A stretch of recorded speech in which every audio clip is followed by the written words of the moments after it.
2024 അവസാനിച്ച് 2025 നമ്മൾ കയറി 15 ദിവസങ്ങൾ പൂർത്തിയാകാൻ പോവുകയാണ്. 2025 തുടക്കത്തിൽ എനിക്കിട്ട് പണി കിട്ടി. 2024 എന്ന വർഷം മലയാള സിനിമയെ സംബന്ധിച്ചിടത്തോളം ഒരു സുവർണ്ണകാലമായിരുന്നു എന്ന് പറയേണ്ടി വരും. ചില നഷ്ടക്കണക്കുകൾ മലയാള സിനിമയ്ക്ക് പറയാനുണ്ടെങ്കിൽ തന്നെ മലയാള സിനിമ പാൻ ഇന്ത്യയിൽ റീച്ചായ ഒരു വർഷമായിരുന്നു. ബോക്സ് ഓഫീസിലായിക്കോട്ടെ, മറ്റുള്ള സ്റ്റേറ്റുകളിലായിക്കോട്ടെ, മറ്റുള്ള ആക്ടേഴ്സ് ആയിക്കോട്ടെ, മലയാള സിനിമയെ തൂക്കി തലയെ വെച്ച് കൊണ്ടാടിയ ഒരു വർഷം കൂടിയാണ് 2024. അപ്പോൾ അങ്ങനെയുള്ള 2024 മലയാളത്തിൽ ഏറ്റവും കൂടുതൽ കളക്ഷൻ നേടിയ 10 സിനിമകൾ ഏതൊക്കെയാണെന്ന് നോക്കിയാലോ. നമസ്കാരം, എൻ്റെ പേര് വിഷ്ണു. എൻ്റെ ചാനലിലേക്ക് ഏവർക്കും സ്വാഗതം.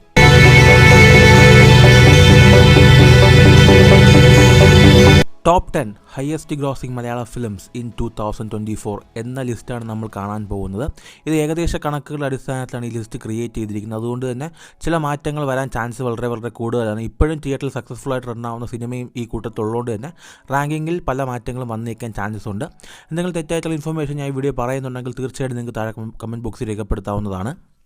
കിഷ്കിന്ധാകാന്ഡം ഡിഞ്ചിത് തേജൻ്റെ സംവിധാനത്തിൽ ആസിഫ് അലി, വിജയരാഘവൻ, അപർണ ബാലമുരളി പോലുള്ള ആക്ടേഴ്സ് പ്രധാന കഥാപാത്രങ്ങളെത്തിയ സിനിമ 7 കോടി രൂപ ബഡ്ജറ്റിലാണ് ഈ സിനിമ ഒരുങ്ങിയത്. സെപ്റ്റംബർ 12 ഒരു ഓണം സീസണിൽ വന്നൊരു സിനിമ വളരെ വലിയൊരു സക്സസ് ആണ് ബോക്സ് ഓഫീസ് കാഴ്ചവെച്ചത്. ഏകദേശം 75.25 കോടി രൂപയാണ് സിനിമ ബോക്സ് ഓഫീസിൽ നിന്ന് വാരിക്കൂട്ടിയത്. 2024 എന്ന വർഷം ആസിഫ് അലി എന്ന ആക്ടറിനെ സംബന്ധിച്ചിടത്തോളം ഒരു മികച്ച വർഷവും കൂടെ ആയിരുന്നു. വർഷങ്ങൾക്ക് ശേഷം വിനീത് ശ്രീനിവാസൻ്റെ സംവിധാനത്തിൽ പ്രണവ് മോഹൻലാൽ, ധ്യാൻ ശ്രീനിവാസൻ പ്രധാന കഥാപാത്രത്തിലെത്തിയ സിനിമ. നിവിൻ പോളിയും ഈ സിനിമയ്ക്കകത്ത് പ്രധാനപ്പെട്ട ഒരു ഗസ്റ്റ് റോൾ ചെയ്തിട്ടുണ്ടായിരുന്നു. ഒരു കല്യാണ പ്രദേശം പോലുള്ള വലിയ ആർട്ടിസ്റ്റുകൾ ഒന്നിച്ചൊരു സിനിമയായിരുന്നു. ഒരു 2 ടൂറിസ്റ്റ് ബസ്സിൽ കയറ്റാൻ പറ്റുന്ന ആൾക്കാർ ഈ സിനിമയ്ക്കകത്ത് വന്നിട്ടുണ്ടായിരുന്നു. ആൻഡ് ഈ സിനിമ ഏപ്രിൽ 11 റിലീസായ ഒരു സിനിമയായിരുന്നു. ആവേശം എന്ന സിനിമയിലൂടെ ക്ലാഷ് വിട്ടൊരു സിനിമയായിരുന്നു. ഈ പടത്തിൻ്റെ ബഡ്ജറ്റ് എവിടെ നോക്കിയിട്ട് കിട്ടിയില്ല. ആർക്കെങ്കിലും അറിയാമെങ്കിൽ തീർച്ചയായിട്ടും താഴെ കമൻറ്റ് ചെയ്യാവുന്നതാണ്. ഈ പടം ബോക്സ് ഓഫീസിൽ നിന്നും 81.56 കോടി രൂപ വാരി എന്നാണ് പറയുന്നത്. ബ്രഹ്മയുഗം രാഹുൽ സദാശിവൻ്റെ സംവിധാനത്തിൽ മമ്മൂട്ടി, അർജുൻ അശോകൻ, സിദ്ധാർത്ഥ് ഭരതൻ പോലുള്ള താരങ്ങൾ പ്രധാന കഥാപാത്രത്തിലെത്തിയ സിനിമ. ഫെബ്രുവരി 15 സിനിമ തിയേറ്ററിലെത്തിയത്. ഈ പടത്തിൻ്റെ ബഡ്ജറ്റ് 27.73 കോടി രൂപയാണ്. ബോക്സ് ഓഫീസിൽ നിന്ന് മാത്രം പടം 85 കോടിയോളം രൂപ കളക്ട് ചെയ്തിട്ടുണ്ടായിരുന്നു. ഇതൊരു മോണോക്രോം ഫിലിമായിരുന്നു. മലയാളത്തിലൊരു പരീക്ഷണ ചിത്രം എന്ന് തന്നെ പറയാൻ പറ്റും. മുഴുനീളമായിട്ട് ബ്ലാക്ക് ആൻഡ് വൈറ്റ് ചിത്രീകരിച്ചൊരു സിനിമയായിരുന്നു. പടത്തിൻ്റെ കഥ, പടത്തിൻ്റെ എല്ലാം യുണീക്കായിരുന്നു. വളരെ ഡിഫറൻ്റ് ആയിട്ടുള്ള അനുഭവം സമ്മാനിച്ചൊരു സിനിമയും കൂടിയായിരുന്നു ബ്രഹ്മയുഗം. ഗുരുവായൂർ അമ്പലനടയിൽ വിപിൻ ദാസിൻ്റെ ഡയറക്ഷനിൽ പൃഥ്വിരാജ്, ബേസിൽ ജോസഫ് പ്രധാന കഥാപാത്രത്തിലെത്തിയ സിനിമ. മെയ് 16 സിനിമ തിയേറ്ററിൽ വന്ന ഒരു കംപ്ലീറ്റ് എൻ്റർടൈൻമെൻ്റ് ആയിരുന്നു. തിയേറ്ററിൽ എല്ലാവരെയും പൊട്ടിച്ചിരിപ്പിച്ച ഒരു സിനിമയും കൂടിയായിരുന്നു ഗുരുവായൂർ അമ്പലനടയിൽ എന്ന സിനിമ. ഈ സിനിമ 15 കോടി രൂപ ബഡ്ജറ്റിലാണ് സിനിമ ഒരുങ്ങിയത്. 90 കോടിയോളം രൂപ സിനിമ ബോക്സ് ഓഫീസിൽ കളക്ട് ചെയ്യുമെന്ന് പറയപ്പെടുന്നു. മാർക്കോ അനീഫ് അദീനയുടെ സംവിധാനത്തിൽ ഉണ്ണി മുകുന്ദൻ പ്രധാന കഥാപാത്രത്തിലെത്തിയ സിനിമയാണ് മാർക്കോ. സിനിമ ഇപ്പോഴും തിയേറ്ററിൽ വളരെ സക്സസ്ഫുള്ളായിട്ട് റണ്ണായിക്കൊണ്ടിരിക്കുകയാണ്. ഡിസംബർ 20 സിനിമ തിയേറ്ററിലേക്ക് എത്തിയത്. 30 കോടി രൂപ ബഡ്ജറ്റിൽ ഒരുങ്ങിയ സിനിമ ഏകദേശം 100 കോടിയോളം രൂപ ബോക്സ് ഓഫീസ് നേടിക്കഴിഞ്ഞു.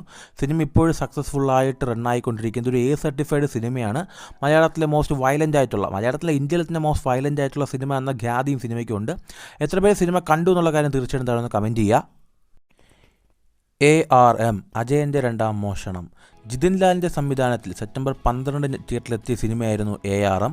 ടോവിനോ തോമസ് 3 കഥാപാത്രങ്ങളെ എത്തിയ സിനിമയും കൂടിയായിരുന്നു. 3 ഗെറ്റപ്പിലെത്തിയ സിനിമയും കൂടിയായിരുന്നു ARM എന്ന് പറയാൻ പറ്റും. അതുമാത്രമല്ല ഒരു 3D സിനിമയും കൂടിയായിരുന്നു. ഒരു 3D എക്സ്പീരിയൻസ് സമ്മാനിച്ചൊരു സിനിമയും കൂടിയായിരുന്നു. ഏകദേശം 30 കോടി രൂപ ബഡ്ജറ്റിൽ ഒരുങ്ങിയ ഈ ചിത്രം ബോക്സ് ഓഫീസിൽ നിന്ന് മാത്രം 106.76 കോടി രൂപ വാരി എന്നാണ് പറയപ്പെടുന്നത്. പ്രേംലു ഗിരീഷ് ഏടിയുടെ സംവിധാനത്തിൽ നസ്ലിൻ, മമിത ബൈജു പ്രധാന കഥാപാത്രത്തിലെത്തിയ സിനിമയായിരുന്നു പ്രേംലു. ഫെബ്രുവരി 9 സിനിമ തിയേറ്ററിലേക്ക് എത്തിയത്. ഈ സിനിമ കേരളത്തിന് പുറത്തും വളരെ വലിയൊരു സക്സസ് ആയിരുന്നു. എസ്പെഷ്യലി തെലുങ്കിലൊക്കെ പടം വളരെ വലിയൊരു സക്സസ് ആയിരുന്നു. ഏകദേശം 3 കോടി രൂപ ബഡ്ജറ്റിൽ ഒരുങ്ങിയ ഈ സിനിമ ബോക്സ് ഓഫീസിൽ നിന്ന് മാത്രം 136 കോടിയോളം രൂപ ബോക്സ് ഓഫീസിൽ കളക്ട് ചെയ്തിട്ടുണ്ടായിരുന്നു. ആവേശം ജിത്തു മാധവൻ്റെ സംവിധാനത്തിൽ ഫഹദ് ഫാസിൽ പ്രധാന കഥാപാത്രത്തിലെത്തിയ സിനിമയായിരുന്നു ആവേശം. ആ സിനിമ മലയാളത്തിൽ one of the most trend setting ആയൊരു സിനിമയാണ് എന്ന് തന്നെ പറയാം. മലയാളത്തിൽ മാത്രമല്ല, കേരളത്തിന് പുറത്തും പടത്തിന് വളരെ വലിയൊരു ഫാൻ ബേസ് ക്രിയേറ്റ് ചെയ്യാൻ കഴിഞ്ഞിട്ടുണ്ടായിരുന്നു. ഫഹദ് ഫാസിനെ റീഇൻട്രൊഡ്യൂസ് ചെയ്തൊരു സിനിമയൊക്കെ ആയിരുന്നു ആവേശം എന്ന് പറയേണ്ടി വരും. ഫഹദ് ഫാസിനെ അഴിച്ചുവിട്ട സിനിമ എന്നൊക്കെ എടുത്ത് പറയാൻ പറ്റുന്നൊരു സിനിമയായിരുന്നു ആവേശം. 30 കോടി രൂപ ബഡ്ജറ്റിൽ ഒരുങ്ങിയ ഈ സിനിമ ബോക്സ് ഓഫീസിൽ നിന്ന് മാത്രം 186 കോടിയോളം രൂപ കളക്ട് ചെയ്തു എന്ന് പറയപ്പെടുന്നത്. One of the most huge hit of Malayala cinema എന്ന് പറയേണ്ടി വരും. ആടുജീവിതം ദ ഗോട്ട് ലൈഫ് ബ്ലെസ്സിയുടെ സംവിധാനത്തിൽ പൃഥ്വിരാജ് പ്രധാന കഥാപാത്രത്തിലെത്തിയ സിനിമയായിരുന്നു ആടുജീവിതം. ഒരു യുഗം എടുത്ത് റിലീസായൊരു സിനിമയാണ് ആടുജീവിതം. ഈ സിനിമ അനൗൺസ് ചെയ്ത കാലം തൊട്ട് തന്നെ ഈ സിനിമ കാണണമെന്ന ആൾക്കാർ ആഗ്രഹിച്ചിരുന്ന ഒരു സിനിമയായിരുന്നു. പൃഥ്വിരാജിൻ്റെ എക്സ്ട്രീം ട്രാൻസ്ഫോർമേഷനൊക്കെ പടത്തിന് എന്താ പറയുക വളരെ വലിയൊരു ഹൈപ്പ് കൂട്ടിയൊരു സിനിമയായിരുന്നു.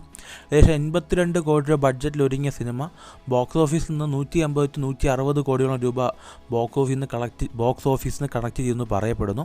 മാർച്ച് 28-നാണ് സിനിമ തിയേറ്റർ റിലീസായത്. ഒരു huge hit of Malayala cinema എന്ന് തന്നെ പറയേണ്ടി വരും.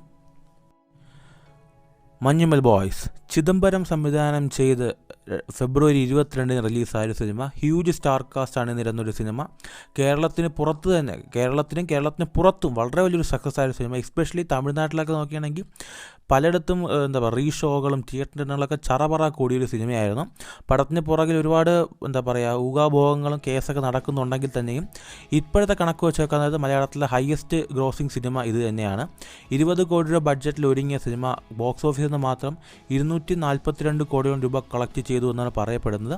ഇത് മലയാള സിനിമയുടെ ഏറ്റവും വലിയ കളക്ഷൻ നേടിയ സിനിമയിൽ ഒന്നും കൂടിയാണ് മഞ്ഞുമൽ ബോയ്സ്. നിങ്ങൾക്ക് എല്ലാവർക്കും ഈ വീഡിയോ ഇഷ്ടപ്പെട്ട് കാണുമെന്ന് വിശ്വസിക്കുന്നു. നിങ്ങളുടെ അഭിപ്രായങ്ങൾ തീർച്ചയായിട്ടും താഴെ കമൻറ്റ് ബോക്സിൽ രേഖപ്പെടുത്തുക. എന്തെങ്കിലും തെറ്റായിട്ട് പറഞ്ഞിട്ടുണ്ടെങ്കിൽ തീർച്ചയായിട്ടും അത് താഴെ കമൻറ്റ് ചെയ്യാവുന്നതാണ്. മറ്റൊരു ദിവസം മറ്റൊരു കാണാം. അതുവരേക്കും ബൈ.